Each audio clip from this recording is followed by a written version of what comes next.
Assalamualaikum warahmatullahi wabarakatuh. Jumpa lagi di channel Sunyi Sepi. Di video kali ini saya akan kembali lagi menceritakan kisah misteri yang berjudul Rumah Kuntilanak. Cerita ini ditulis oleh @restu wiraatmaja. Kalian juga dapat mengunjungi tweet beliau langsung ya. Daripada berlama-lama dan bikin penasaran, langsung saja kita simak ceritanya. Kala itu bapak dan ibuku meminta untuk berkunjung ke rumah kakek. Kakek sendiri terkenal sangat pendiam dan sangat introvert.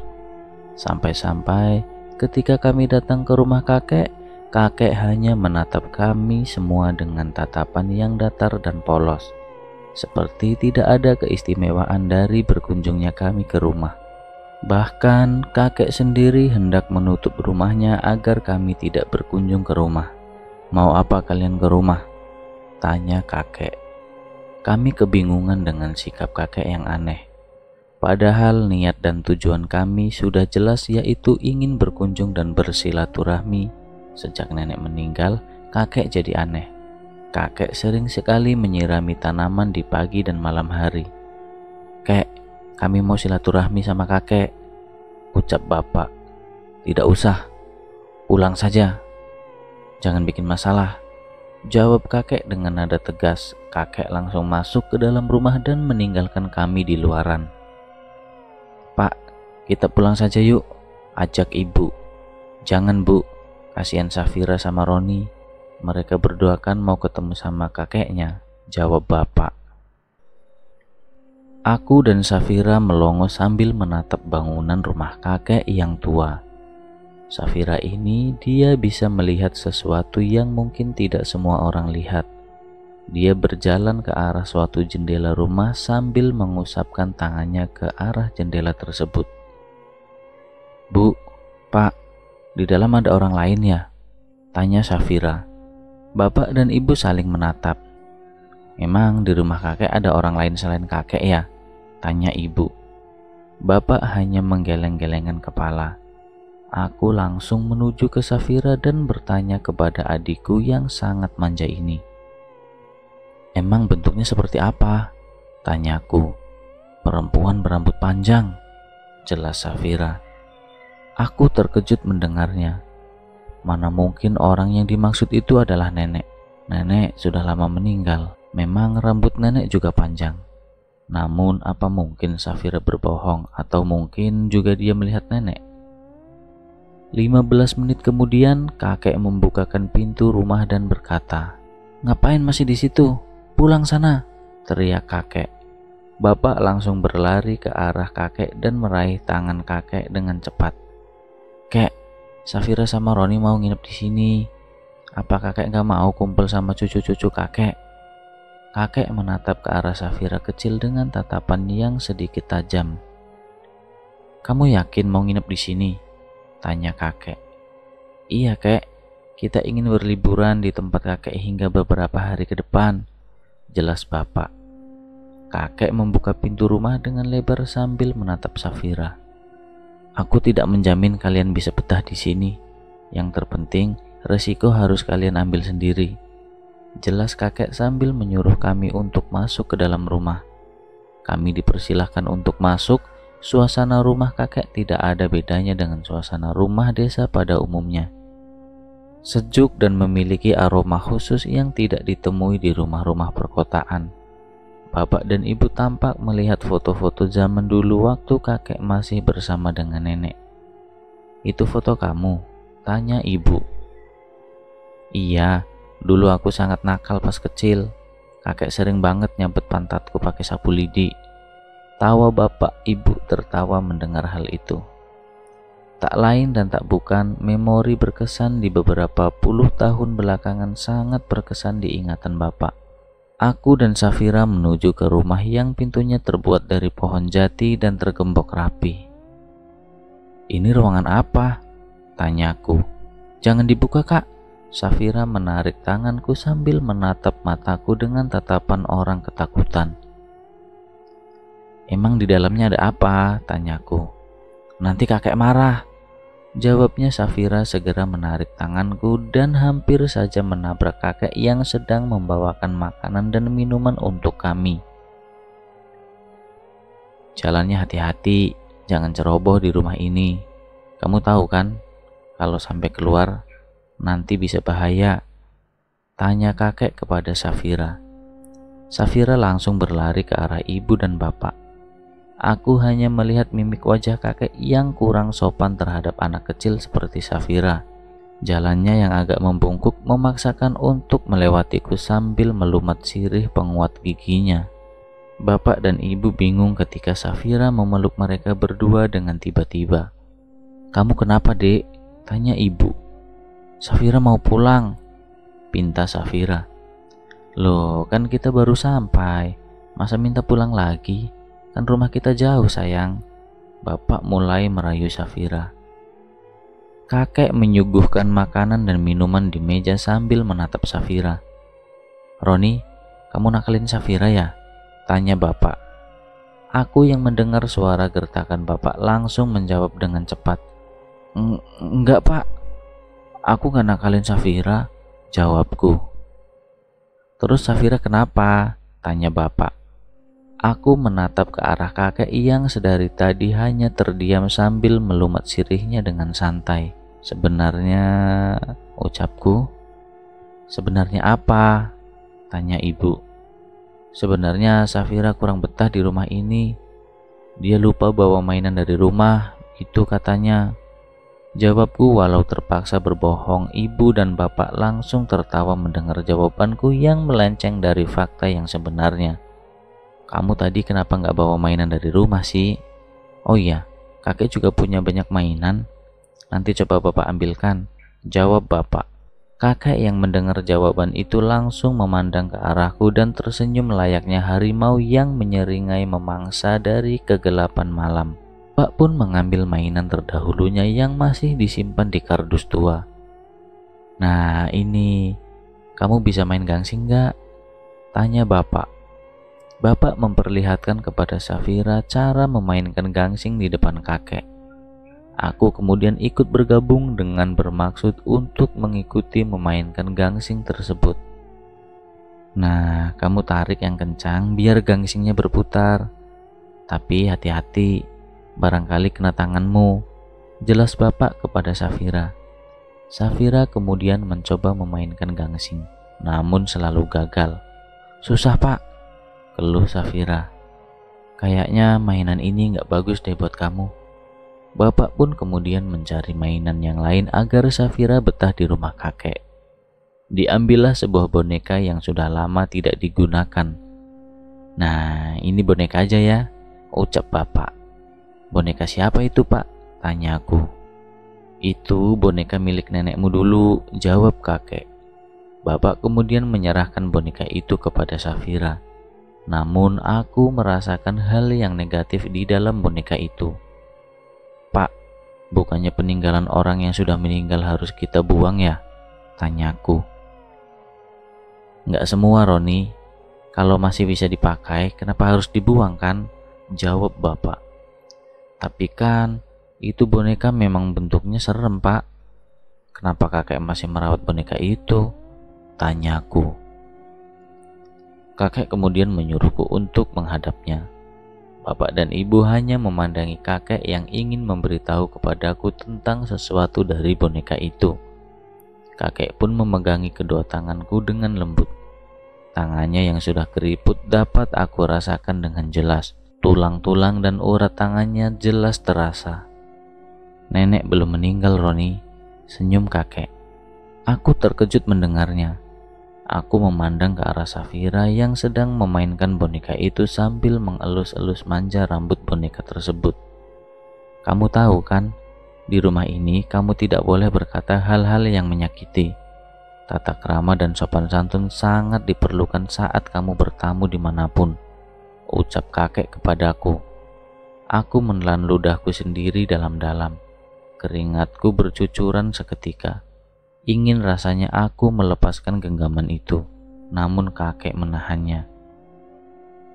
"Kamu jangan pernah ke ruangan itu lagi ya, nanti kamu bisa diganggu," Diganggu siapa, kek? Kakek membisikkan satu kata kepadaku. Angonku atau peliharaanku. Jantungku langsung berdegup kencang. Aku tidak bisa mengucapkan satu kata pun di depan kakek. Jadi, apa yang dilihat oleh Safira sebelum masuk itu adalah Angon atau peliharaan kakek. Kakek pun melepaskan genggaman tanganku. Aku masih berdiri tegap di tempat kakek terduduk di sofa yang tua dan penuh debu. Sesekali aku memandang foto nenek dan kakek yang terpasang di dinding rumah. Bu, Pak, aku mau pulang, ucapku dengan wajah datar. Bapak dan ibu langsung menuju ke arahku. Kamu kenapa lagi? Tanya ibu. Aku mau pulang, Bu. Aku gak betah di sini, jawabku dengan wajah ketakutan. Bapak langsung menarikku keluar rumah. Ia memintaku bersikap tenang. Kedua tangan bapak menyentuh pipiku dan meyakinkanku untuk tenang. Kamu kenapa? Bilang sama bapak. Safira udah tenang. Kok malah kamu yang sekarang minta pulang? Tanya bapak. Aku menangis saat itu. Betapa aku paham apa yang dimaksudkan oleh kakek. Rasanya baru sekarang aku tiba di tempat yang tidak nyaman dengan kehadiranmu. Hawanya terasa berbeda dan penuh akan ketakutan. Pak, bapak jangan ninggalin aku sama Safira ya. Roni takut, Pak, ucap Roni. Bapak tersenyum dan langsung memelukku dengan hangat. Aku merasakan kenyamanan di saat pelukan bapak yang menetralkan emosi dan perasaan kacauku. Bapak gak akan ninggalin anak-anak bapak, jawabnya. Tenang sudah pikiranku. Aku merasa baikan sekarang. Bapak menggandengku masuk ke dalam rumah. Rasanya aku harus siap menahan rasa takut lagi untuk beberapa hari ke depan. Safira dan ibu, aku masih melihat mereka tersenyum hangat. Bapak juga. Mereka bertiga seperti tidak menyadari apa yang berada di rumah itu. Udah tenang, kalau udah tenang, kamu sama Safira masuk ke kamar. Kakek udah nungguin dari tadi, ucap ibu. Aku mengajak Safira untuk menuju kamar, sedangkan bapak dan ibu masih membereskan barang-barang. Kak, bonekanya boleh aku kasih nama nggak? Tanya Safira. Boleh kok. Kamu mau namain boneka itu apa? Tanyaku. Gendis, ucap Safira. Nama yang indah, seperti nama yang pernah aku dengar di sebuah cerita-cerita bacaan dulu. Cantik seperti nenek ya rambutnya? Tanyaku. Emang kakak tahu nenek? Tanya Safira. Tahu kok, nenek itu baik banget. Kalau setiap kakak kesini, nenek selalu nawarin makanan kesukaan kakak, jawabku. Safira juga tahu nenek, Kak, jawabnya. Aku terhenti sejenak. Aku menundukkan badanku dan bertanya kepada Safira sekali lagi. Kamu tahu nenek? Di mana? Tanyaku. Di kamar yang kekunci itu, jawabnya. Aku menoleh ke arah kamar yang terkunci dan menjadi larangan bagi kita semua. Kapan? Tanyaku. Tadi pas kakak keluar rumah sama bapak. Aku mencoba tenang. Anggap saja Safira berbohong. Anggap saja apa yang dikatakan Safira tidak sesuai fakta. Aku mencoba tersenyum di hadapan Safira. Kamu ngobrol gak sama nenek? Tanyaku. Safira menggeleng-gelengkan kepalanya. Kamu gak ngobrol sama nenek? Tanyaku sekali lagi. Safira tetap untuk tidak menjawab pertanyaanku. Dia kemudian berjalan ke arah kamar sambil memainkan boneka itu. Aku berjalan di belakangnya. Langkah kecil Safira membuatku takut setengah mati. Di depan kamar, kakek sedang menunggu kami berdua untuk masuk. Makasih kek, jawabku. Kakek kemudian meninggalkan kami tanpa mengatakan apapun. Kak, ayo masuk, pinta Safira. Kamu ngerasa aneh gak sih sama kakek? Tanyaku. Safira tidak meladeniku. Mungkin ia belum paham. Safira lebih dulu masuk ke dalam kamar. Aku masih penasaran dengan ruangan itu. Aku masih penasaran dengan angon yang dimaksud kakek. Apa yang sebenarnya yang disembunyikan oleh kakek? Baru aku langkahkan kaki untuk menuju ruangan itu. Sekelebat bayangan putih melintas dari belakangku. Bulu kuduku merinding seketika. "Kak, mau masuk nggak?" tanya Safira dari pintu kamar. Aku terkejut mendengar suara lembutnya. Iya, kakak masuk sekarang." Aku urungkan diri untuk melawan rasa penasaran ini. Prioritasku hanya satu. Aku harus tetap menjaga Safira kecil agar ia tetap nyaman di rumah ini. Selama di kamar, aku hanya menemani Safira kecil yang sedang memainkan boneka. Aku belum puas dengan apa yang diucapkan Safira mengenai isi dari rumah ini. "Dek, kakak boleh tanya nggak?" tanyaku. Safira tidak menjawab. Ia masih sibuk memainkan boneka itu. "Dek," Safira terdiam. Ia kemudian meletakkan boneka itu di kasur dan menatapku dengan tatapan yang tidak biasa. "Kalau kakak tanya, jawab dong," ucapku. Safira kemudian mendekatkan tubuhnya di hadapanku. "Kakak mau tanya apa?" tanya Safira. Aku kemudian memegang kedua tangan Safira. "Kamu jujur ya sama kakak?" tanyaku. Safira mengangguk paham. "Kamu ada yang aneh gak sama rumah ini, sama kakek dan ruangan itu?" tanyaku. Safira menatap ke arah kanan dan kiri kamar, seperti melihat sesuatu yang datang. "Kamu lihat apa?" tanyaku. Safira menyuruhku untuk mendekatkan telingaku ke arah mulutnya. "Kak, di sini banyak setan," jawabnya. Aku langsung terkejut mendengarnya. "Di mana?" tanyaku. Ia menyuruhku untuk mendekatkan telingaku lagi. "Rumah ini banyak setannya," jawab Safira. Waktu sudah hampir gelap. Safira yang baru saja memberitahu tentang rumah ini menambah rasa merinding di sekujur tubuhku. "Safira nggak takut?" tanyaku. Safira tersenyum lalu menggeleng-geleng kepala. Aku bersyukur memiliki adik yang pemberani sepertinya. Rasanya dia adalah tempat aku mengungkapkan semua rasa takutku. Aku tidak mungkin meninggalkannya sendirian di rumah yang jauh dari penduduk itu. "Ya udah, kakak mau mandi dulu ya." Safira hanya tersenyum.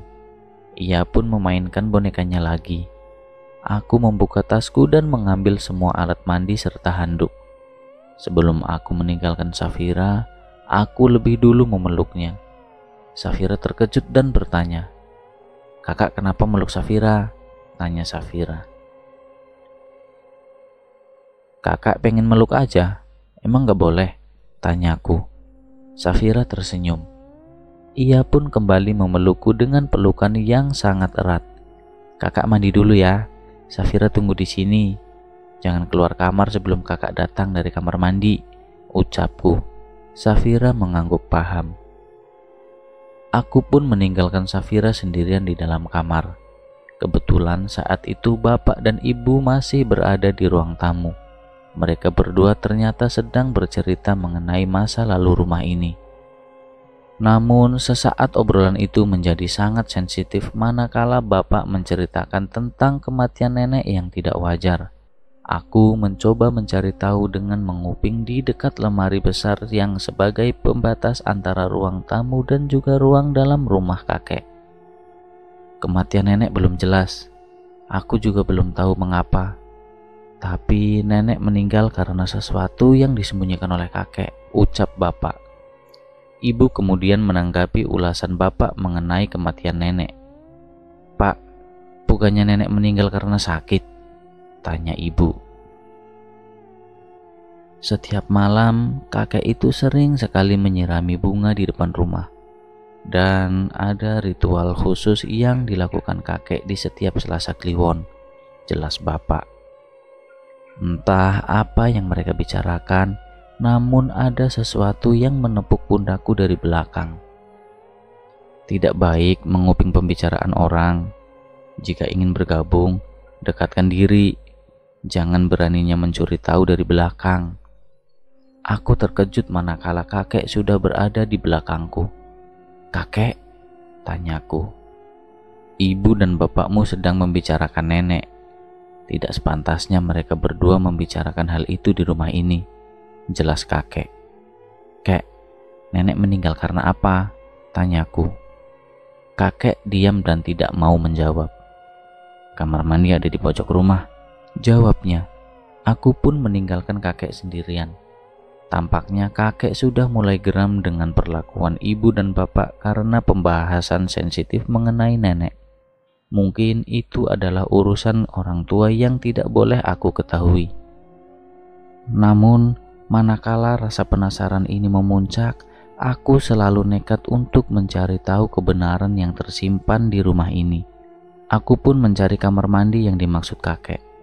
Ternyata, kamar mandinya benar berada di pojokan rumah. Langkahku menjadi sangat berat, seperti ada yang membisiki untuk tidak memasuki kamar mandi itu. Aku pun melawan diri dengan menghilangkan rasa takutku. Langkah beraniku menuju ke arah kamar mandi di pojok rumah membuat pikiranku melayang kemana-mana. Mungkinkah kamar mandi ini angker? Mungkinkah ada sesuatu di dalam sana? Aku menyalakan lampu kamar mandi. Setelah selesai, aku pun menengok ke kanan dan ke kiri sekeliling rumah. Bila ada sesuatu yang mencurigakan, aku bisa dengan cepat berlari tanpa memikirkan keringat yang berada di sekujur tubuhku ini. Aku masuk ke dalam dengan mengucapkan basmalah. Lalu seluruh pakaian aku lepas satu persatu. Tidak lupa pula aku menyalakan keran agar air terisi penuh. Air pertama membasahi tubuhku. Lumayan dingin juga. Pedesaan kakek memang terkenal dengan air dinginnya. Siraman air kedua membasahi rambutku. Aku mengambil sedikit sampo dan mengarahkannya ke rambut. Dengan sabar tanganku memijat-mijat kepala hingga sampo itu merata di sekeliling rambut kepalaku. Namun begitu aku ingin membersihkan busa sampo, tiba-tiba lampu mati dengan sendirinya. "Kek, listriknya habis ya?" tanyaku. Aku mencoba untuk mencari gayung yang berada di sekitaran bak kamar mandi. Aku masih ingat gayung itu berada di situ. Tanganku meraba-raba ke arah gayung itu berada. Suara keran yang mendominan membuat suaraku tidak terdengar hingga di luar sana. Apa ini? Aku merasakan beberapa helai rambut berada di dalam bak kamar mandi itu. Tidak terlalu panjang namun juga tidak pendek. Rambut siapa? Rasanya rambutku tidak ada yang rontok satupun. Tapi kenapa terasa janggal? Aku mencoba untuk berpikiran jernih. Setelah ku dapat gayung itu, aku segera menciduk air hingga penuh dan aku arahkan ke kepalaku. Aku lakukan itu hingga 4 kali sampai busa sampo itu benar-benar hilang. Barulah setelah selesai, lampu kamar mandi menyala kembali. Aku segera mengambil handuk dan kubuka pintu kamar mandi dengan tujuan mencari tahu siapa yang barusan menyalakan lampu kamar mandi tersebut. Namun setelah aku membuka pintu kamar mandi, tidak ada satupun orang yang berada di sekitaran luar kamar mandi. Padahal aku dengan sangat cepat membuka pintu kamar mandi tersebut. Namun anehnya, tidak ada satupun orang yang berada di sana. Aneh, kok nggak ada suara langkah kaki orang yang nyalain lampu ya? Mungkin konsleting, ucapku sambil menghibur diri. Aku kembali memasuki kamar mandi. Aku ingat betul akan meletakkan rambut yang kutemukan di dekat gayung. Namun hal yang mengejutkan juga terjadi. Loh, mana rambutnya? Tadi bukannya ada di sini. Kok hilang? Aku mencoba mencari-cari di lantai, dalam bak hingga WC. Namun rambut itu sudah tidak ada di sana sama sekali. Aneh, ada yang gak beres, ucapku sambil menatap sekeliling kamar mandi. Dengan cepat, aku mempersingkat mandiku. Biasanya yang mandi berkisar 10 menit, kini aku singkat menjadi 5 menit saja. Ada yang ingin aku tanyakan kepada kakek mengenai masalah serius ini. Setelah usai, aku langsung menuju kamar. Di sana Safira masih bermain dengan bonekanya. Namun kali ini ada sesuatu yang berbeda di kasur tempat Safira bermain. "Dek, kamu yang naburin melati ini?" tanyaku. "Bukan, Kak," jawab Safira. "Terus siapa?" tanyaku lagi. Safira hanya terdiam. Aku segera menyuruh Safira untuk membantu mengambil semua melati-melati yang berada di kasur. "Kamu dari tadi di sini nggak tahu siapa yang naburin bunga ini? Ini bunga keramat loh, Dek. Bunga ini sebagai tanda akan datangnya sesuatu yang menakutkan," ucapku kesal. Safira tetap tidak mau menjawab apa yang aku katakan. Dia hanya terdiam. "Dek, kamu dengerin kakak nggak sih?" ucapku dengan nada agak tinggi. "Safira nggak tahu, Kak," jawabnya dengan wajah sedikit memelas. "Tadi siapa yang matiin lampu?" tanyaku. "Nggak tahu, Kak," jawab Safira. "Kamu bener-bener nggak tahu? Kakak barusan mandi dijahilin loh. Udah gitu, kakak lagi sampoan. Kamu tahu kan rasanya lagi sampoan terus lampunya mati?" tanyaku lagi. Safira menunduk lemas. Ia mengambil boneka itu lalu dipeluknya boneka itu. "Sini bonekanya." "Jangan, Kak. Sini nggak?" "Kak, jangan diambil, nanti ada yang marah," jawab Safira. "Siapa yang matiin lampu kamar mandi?" Aku mendekatkan diri ke arah Safira. "Bilang sama kakak, siapa dia?" Dia siapa?" tanyaku. "Dia yang jagain rumah ini, Kak." Tiba-tiba pintu kamar digedor dengan sangat kencang. Suara gedoran itu mengagetkan Safira. Safira langsung menuju ke belakang badanku. "Siapa itu, Dek?" tanyaku. "Jangan dibuka, Kak." Aku melangkah dengan perlahan ke arah pintu itu. Safira membuntutiku dari belakang. Secara perlahan, suara itu menghilang. Ku beranikan diri untuk membuka pintu itu. Namun harapan yang kudambakan tidak sesuai dengan apa yang kupikirkan. "Kok lama banget dibukanya? Ayo keluar, kita makan dulu. Kakek udah siapin makanan untuk kita.